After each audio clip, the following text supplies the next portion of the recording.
36 Seconds is a series produced by Black Heart Association based on the fact that every 36 seconds someone dies from heart disease.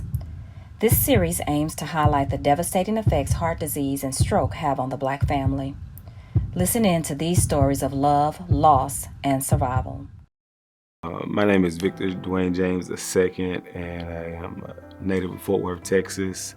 Have two boys of my own, so I'm a father, educator, and my heart story came to be because my father suffered and passed away from heart disease. So my relationship with my dad was, we were very close, and people always talk about how we look alike, how we act alike, our mannerisms. So I would say that just was always just his shadow. You know, we were almost kind of one and the same. So, but we had a really good relationship.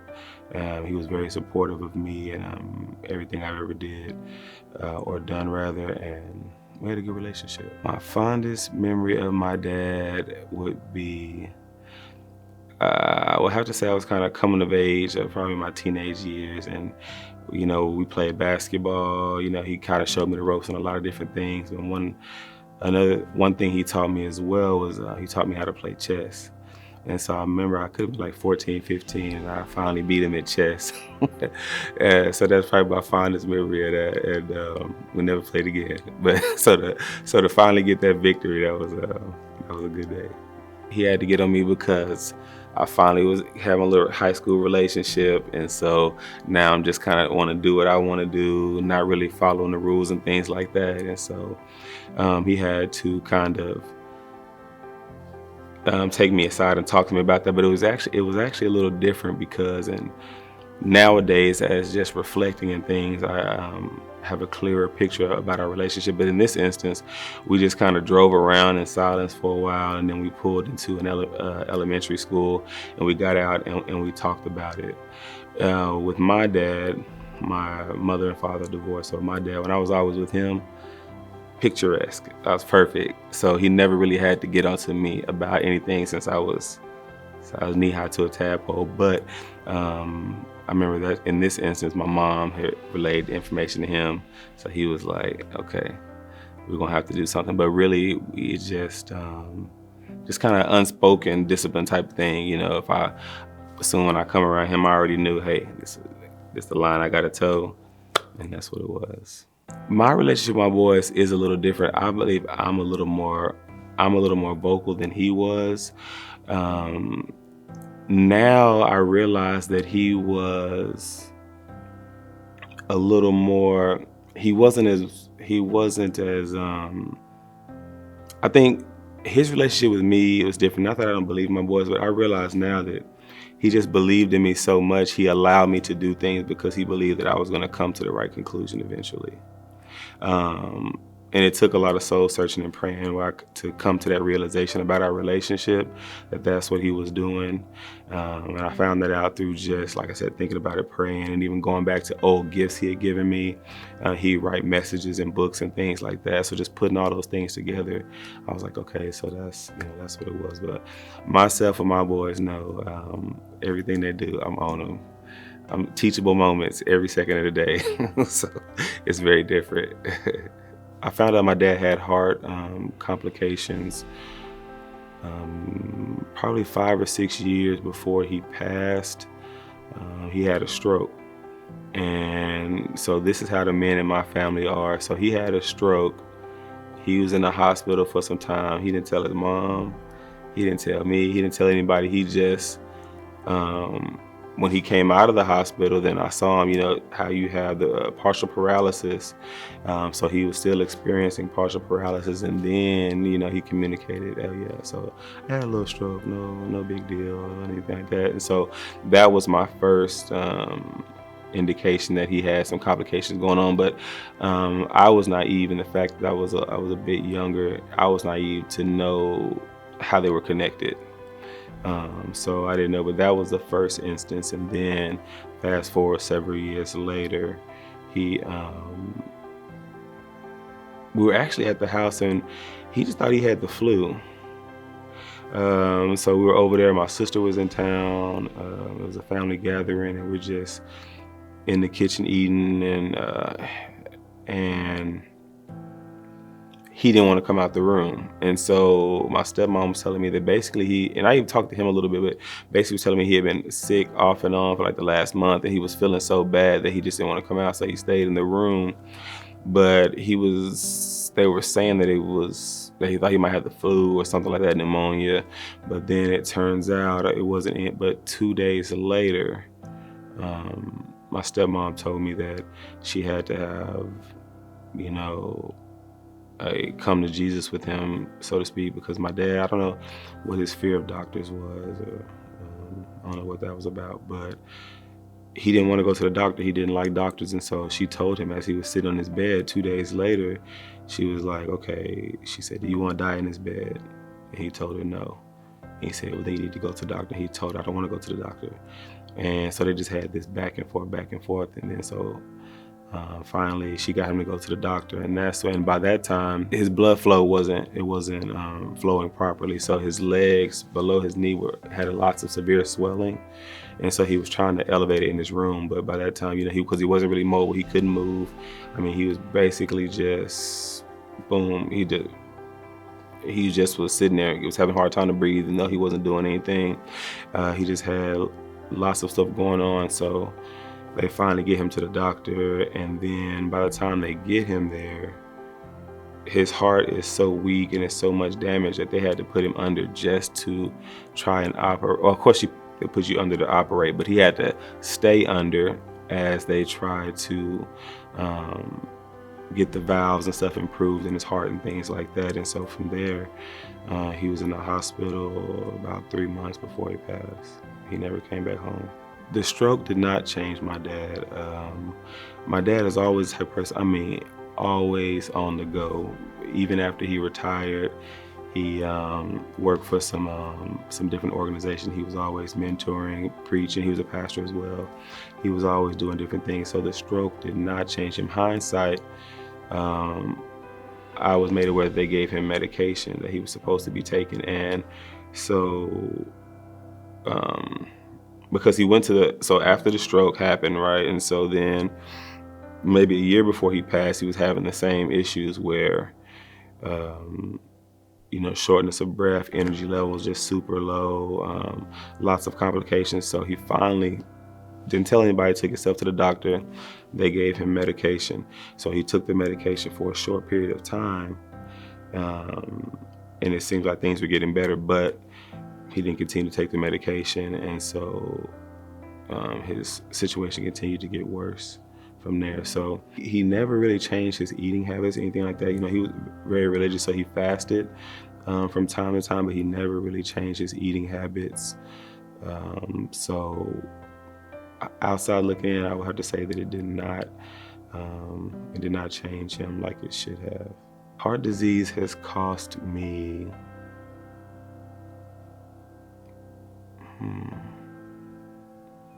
so many things. Heart disease has cost me time. And I say that because it's so many times that we think about, because life does not seem finite until it is. So it's always, next week I'm gonna do this, or next month I'm gonna make sure I ask about that, or I can't wait till this. But then when situations like this come up, all those options are removed. So you're left with just thinking about the past or making assumptions and trying to put things together yourself. So it's cost. It's hard to even put it into words. How I look to change the fact that me and my family previously haven't gone to the doctor is just, I'm trying to start by having more open communication about health. And I think that's one of the first steps, because we talk about a lot of things. We talk about, goals as far as monetary things, or maybe athletic goals and things like that as men. But one thing we don't talk about is our health. And I don't just mean the health as far as aesthetics, you know what I mean? But as far as being healthy, mind, body, and soul, inside and out. So that's one thing that I've started to try to incorporate with my boys, is just making them aware about some of the fallacies that the media and the food industry and all those kind of things tell us and teach us about food.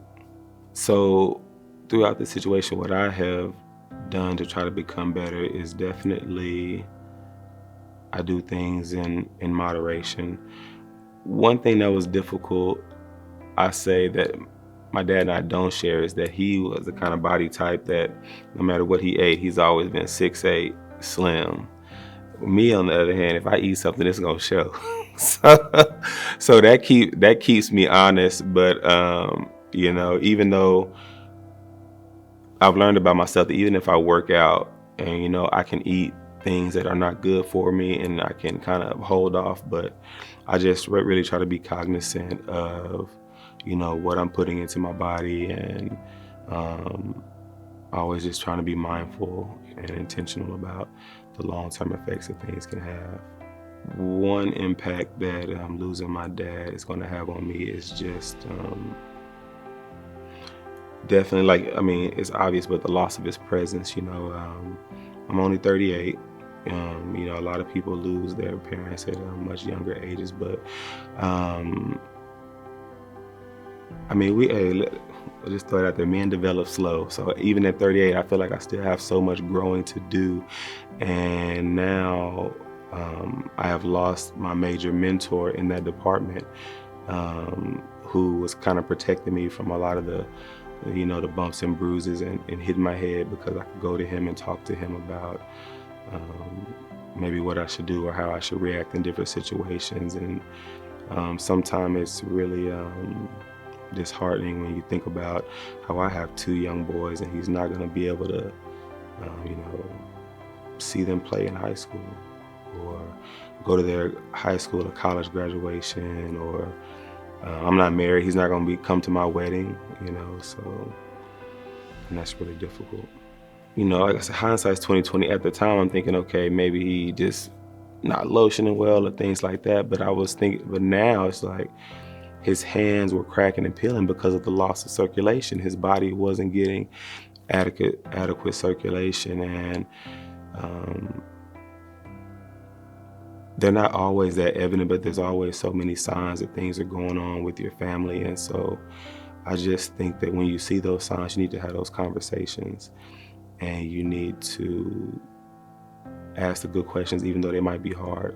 As my dad, I can think back to thinking, he's supposed to tell me what to do. I'm not going to question my dad about what he has going on with this or that. But had I been bold enough to speak up, who knows? Going through the grieving process, I do not think I showed my boys or the people around me how to properly grieve, because sometimes I think everybody's different. And for me, how I deal with things is to kind of have time to myself so that I can reflect, so that I can pray. And I'm not as vocal as most people are, or that other people would like you to be. It's one of those things where, after something like this happens and everybody comes to you and they're expecting to see, tears pouring down your face and, uncontrollable emotional outbursts and things like that. But not that has to happen, but I feel like I was almost a little too solemn for them to, really understand how it impacted me. I think a lot of people in my family were just kind of confused and wondering how I was taking it or if I was okay. But I just handle things a little differently. So I think that's something I'm gonna have to touch on more and be open with them as we have just those, like I say, those conversations and things like that. Because I do handle things a bit differently from everybody. And I think although I feel like I definitely function well and I don't have those really, really emotional times, I still grieve. And I still grieve very often. I could think the other day I just got up and I was sitting in my bed and I was like, man, my dad's not here. And so I still have times like that it just kind of hits me and it becomes real. Because especially as adults, you know, you go through time, you may not talk to your parents. Some people, you may not talk to your parents every day. You might not even see them every month. And so because my dad was always on the go and I'm his son for sure, I'm always on the go. Sometimes it hits home a little more that this is my reality.